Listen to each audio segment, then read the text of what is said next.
Hey guys, my name is Prince, and this week I'm going to do something a little bit different. I'm not doing a movie review. I'm going to talk about a topic that I've heard a lot of people talk about. I've had people ask me questions, and most of the time, most people are using this tool incorrectly. And that tool is Rotten Tomatoes. If you are a movie or TV viewer at all, I'm sure Rotten Tomatoes is a term that you have heard before. It's something that we all go to decide, hey, is this movie worth my money in theaters? Or hey, is this show worth watching? Because obviously that number determines everything in the movie, right?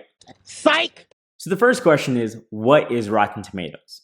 Rotten Tomatoes is a website that pulls in all different reviews from many different critics, reviewers, and even audience members and puts it all into one place. Because I think it used to be an issue where people who genuinely cared would jump around website to website or even magazine to magazine, newspaper to newspaper, looking at different people's reviews. And someone had a great idea of, hey, what would it be like if we put it all together and then gave that movie a score based on what everyone else is saying? And so it is a fantastic tool on two different levels. And here's what I mean. It is a great tool for the average viewer, which I would say a huge number of people who watch any kind of content are just a regular average viewer. They jump on Rotten Tomatoes, they see that score, it gives them a big highlight into what that movie is, right? So a movie that has a 95%, it's probably a pretty good bet that it's going to be a good time. A movie that maybe has a 39%, you may want to second guess on whether or not it's worth your view. It's also good on the other level because for people like me who tend to nerd out a little bit about movies, I see that number. But what I also then do is, I don't know if y'all know this, you can scroll down on the page and there's a ton of information about the movie, box office, cast, synopsis, all that great stuff. But at the very bottom of the page, it actually lists out different reviews for both critics and audience members. And it's a great place because, like I said, I'm able to kind of go through if there's a particular critic that, I like what they typically have to say, I can click on it and it takes me to their page so that I can hear and go a little bit more in depth into what their thoughts are. It's a great tool for just the average reviewer or someone who likes to go a little bit more in depth. Now, the reason why I said that a lot of people tend to use this tool wrong is because most people believe that that score that pops up, that percentage that pops up on the page, is the score out of 100 that movie is averaging. So for example, Jordan Peele's Get Out, fantastic movie, one of my favorite movies of all time. When you go on Rotten Tomatoes, you see that movie actually has a 98% on Rotten Tomatoes, which is fantastic. It is a great movie. I think most people would look at that number and say, man, this movie might be pretty close to perfection, which in my opinion is. But I have to tell you something, that is actually not accurate. That 98% is not saying that the average score that people gave it is a 98 out of 100. What that number actually represents is that is the number of people who gave that movie a positive review. So 98% of critics and reviewers say this is worth the watch. They gave it a positive review. How do you know what the average score is?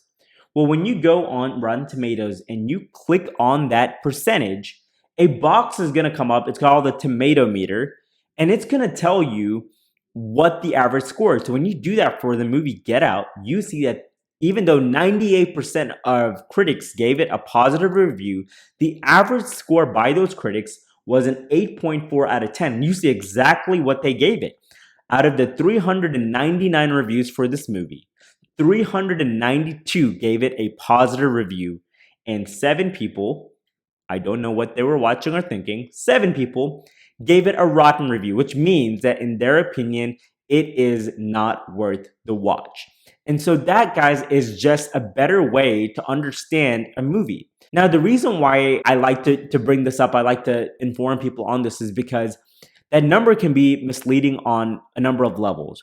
Most of the time, that number is probably pretty accurate or pretty comparable to the score it got. A movie that gets a 71% on Rotten Tomatoes might have like a 7.5 out of 10 by critics.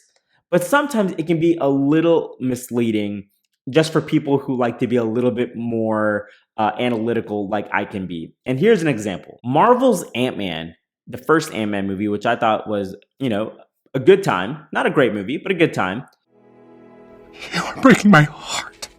It has an 83% on Rotten Tomatoes, which again, people would see and be like, man, this is worth the watch. And it is.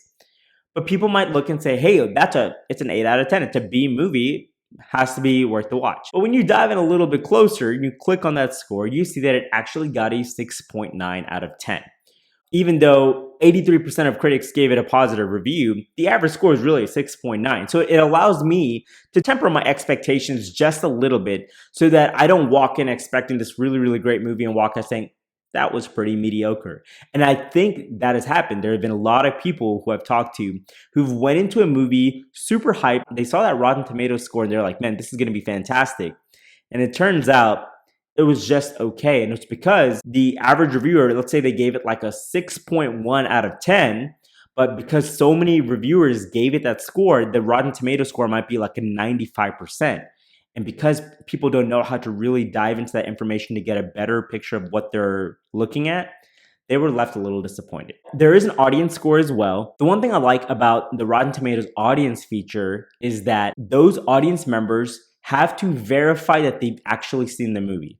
Now, I know that sounds kind of funny. Like, why would someone who hasn't even seen a movie leave a review on it? And it's because there are these factions of people who like to either like review bomb a movie, for whatever reason, they don't like the lead, or, there's a lot of sexism and all sorts of stuff that take place. And so they'll review bomb a movie so that people say, oh, look, like the audience didn't like it, so I won't either. But then there's people on the other side too, which what they'll do is they'll give it a bunch of positive reviews just to kind of boost the score. And so what Rotten Tomatoes started to do is that if you're an audience member and you want to leave a review, you have to show some kind of verification, confirmation that you actually saw the movie. And then at that point, you can leave your review. So I think Rotten Tomatoes is a really, really great tool to see critics' perspective. And we all know that sometimes critics can be a little bit more analytical and they might look into it a little bit deeper than the average reviewer. And then if you're someone who you're just an average reviewer and you just want to know what the average person thinks, you can look at the audience score and that might give you a better picture of what you're going to watch. The reason I wanted to cover this is because I think this makes you more informed and better informed going into a movie. You kind of know what you're talking about a little bit more. You know where to set your expectations when you're going to see a movie. And it's just good to know how to use tools accurately in order for you to make decisions, of whether or not you want to watch something or not. The one thing I would just end with is, guys, not everything should be based on that number. Do not always let a rotten score scare you away, because here's why. There are some really, really great movies out there, movies that I really enjoyed watching, that when I looked at the Rotten Tomatoes score, I was shocked that it had in the 30s or 40s. And it's because people's tastes are very different, especially when it comes to things like horror and comedy. They are very, very subjective. And so something that I may find funny, other people may not. And that may cause the movie to, have a lower score. And there are a lot of movies out there that, man, if I had just gone just based on a score, I would have missed out on some really great movies.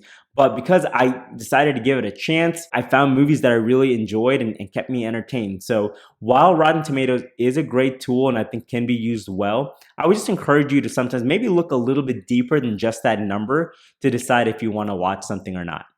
Guys, thank you so much for watching. Again, my name is Prince, and I have really, really enjoyed doing this, and I enjoy talking about movies. Thank you guys so much that have already joined in on this journey with me. If you're new to the channel, I would love for you to like and subscribe and all of the other YouTube lingo. It really does help me. Thank you for the encouragement. It's meant the world, and I look forward to putting out some more reviews soon. Thanks, guys.